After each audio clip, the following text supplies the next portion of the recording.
The Golden Sandal, a Middle Eastern Cinderella story.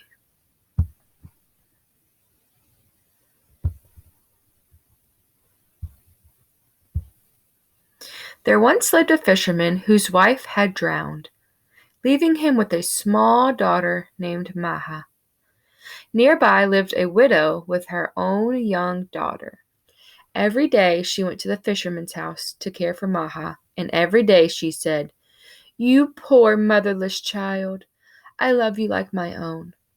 "Father," begged the girl, "you should marry our good neighbor so you won't have to cook your own food or mend your own clothes, and then I can have a mother and a sister." Her father stroked her hair. "Ah, little one, I shall never marry, for stepmothers are too often jealous of another's child." But Maha continued to beg, and by the fisherman and the neighbor were married. At first all went well, but as time passed, the woman saw how much the fisherman loved his daughter. She saw how lovely and clever the girl was, and how pale and clumsy her own daughter seemed to be in comparison.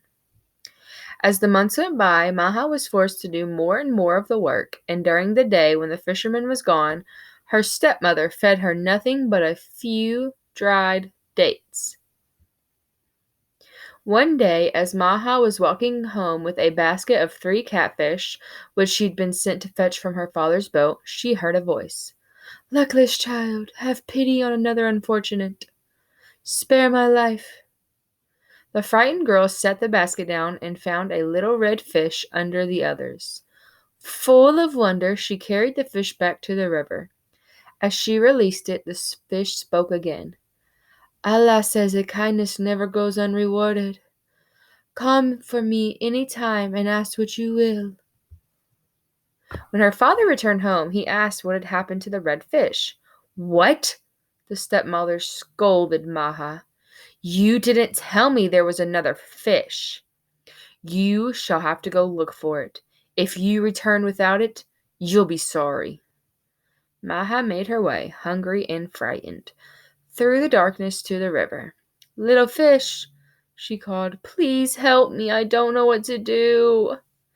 The fish appeared at the water's edge. "What is the trouble, my child?" "Stepmother is angry that I brought only 3 fish home. If I go back empty-handed, she will beat me." "Here," replied the fish. "You will find a golden coin in my mouth. Give it to her and say you sold the fish." The stepmother was pleased with the coin, but she loved her stepdaughter no better. The years went by, and both girls grew into young women. Maha worked from sunup to sunset, but each day increased her beauty inside and out. Her stepsister, on the other hand, grew selfish and mean, and many a time added to Maha's woes. When things were too hard, the poor girl would go to the river and call for the fish, who always helped her in one way or another. One day, the daughter of the master merchant was to be married. All the women of the town gathered before the wedding to sing and celebrate and watch the bride's arms and feet be painted with red henna stain. This was a time of great excitement among the unmarried girls, for it was at the women's celebration that they were seen by mothers of the young men. Whom would they choose to be brides for their sons? The stepmother scrubbed her daughter and dressed her in the finest. Maha was left at home to carry the heavy water jugs and sweep the floor. As soon as the others were gone, Maha ran to the river. "Little fish, please tell me what to do. Will I be a slave to my stepmother forever?" The fish appeared at the river's edge. "What is it you wish, my child?" "I wish to join the other girls at the bride's henna. I long to sing and laugh and see all the clothes and jewelry." "You shall go," replied the fish, "but you won't sit near the door with the other fishermen's daughters. You shall sit on the cushions in the middle of the hall near the bride herself. Just be sure to leave the celebration before your stepmother." On the grass of the river bank there appeared a silken gown, a pearl comb, and a pair of golden sandals. Maha washed herself, dressed in the gown and sandals, and tucked the comb in her hair. When she entered the merchant's house, the woman made a place for her next to the bride. They did not know who she was, but they could see that she must be from an important family. Her stepmother and stepsister whispered to each other that she looked very much like Maha, then giggled to think of her with such fine clothes. Maha had such a good time that she forgot to keep a close watch on her stepmother. When the woman stood up to leave, Maha rushed out another door and ran for home. But as she hurried over a footbridge, she tripped, and one of her golden sandals dropped into the water below. She picked herself up and ran on. When her stepmother and stepsister arrived, Maha, dressed once again in rags, was sweeping the doorstep. Several days after the wedding festivities, Tariq, the brother of the bride, went riding. He dismounted and led his horse to the river bank for a drink, but each time the horse lowered his head to drink, he shied away and refused to touch the water. "What's the matter?" asked the young man. He bent down and saw something glittering in the morning sun. Reaching in, he pulled out a golden sandal. There was something so delicate, so beautiful about the little shoe that he longed to meet his owner. That evening, he only ate a few bites of his meal. "What is troubling you, my son?" asked his mother. Tariq pulled the sandal from his robe. "As you often say, it is time for me to marry, and I wish to marry the owner of this sandal, but who is she?" His mother was pleased. "Don't worry, my son, I will find her." The next day she went from house to house in the wealthy section of town, for surely the owner of such a sandal would live there. Perhaps it would even be the fine girl who came to her daughter's henna.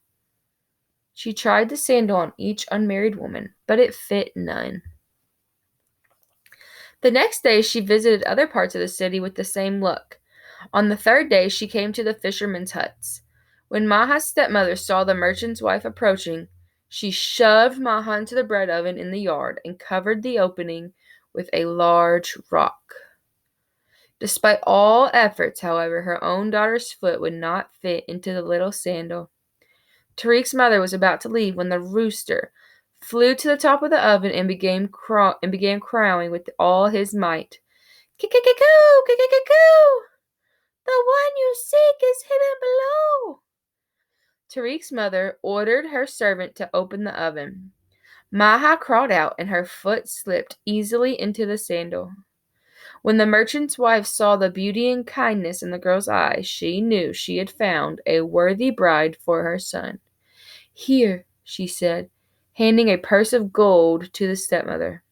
"Your stepdaughter is now betrothed to my eldest son. The wedding procession shall come for her in 2 days' time." Even now the stepmother could not rejoice in her family's good fortune. She went to the perfumer with some of the gold and asked him to make an oil, which would smell as foul as rotting fish and cause her hair to fall from her head. The night before the wedding, she held her breath and combed the foul potion through Maha's lovely dark hair. The next day, the procession came and carried the bride on a litter through the streets amid much singing and dancing. Tariq waited impatiently to sign the wedding contract so he could see his bride. When he at last lifted her veil, the scent of roses filled the room, and her hair was so beautiful he could not stop stroking it. When Tariq's brother saw his happiness, he went to his mother and asked for Maha's sister. Once again, the stepmother was given a bag of gold and told to prepare for the wedding. The woman had heard of the oil's effects on Maha, so the night before the wedding, she combed the reeking mixture through her own daughter's hair. The next day, the procession carried the girl through the streets, but this time, when the groom lifted the veil, he choked at the smell and saw that his bride's head was covered in blisters instead of hair. The girl was taken back to her mother in disgrace. As for Maha and Tariq, they were blessed with 7 children and lived their days in a great joy and good fortune. The end.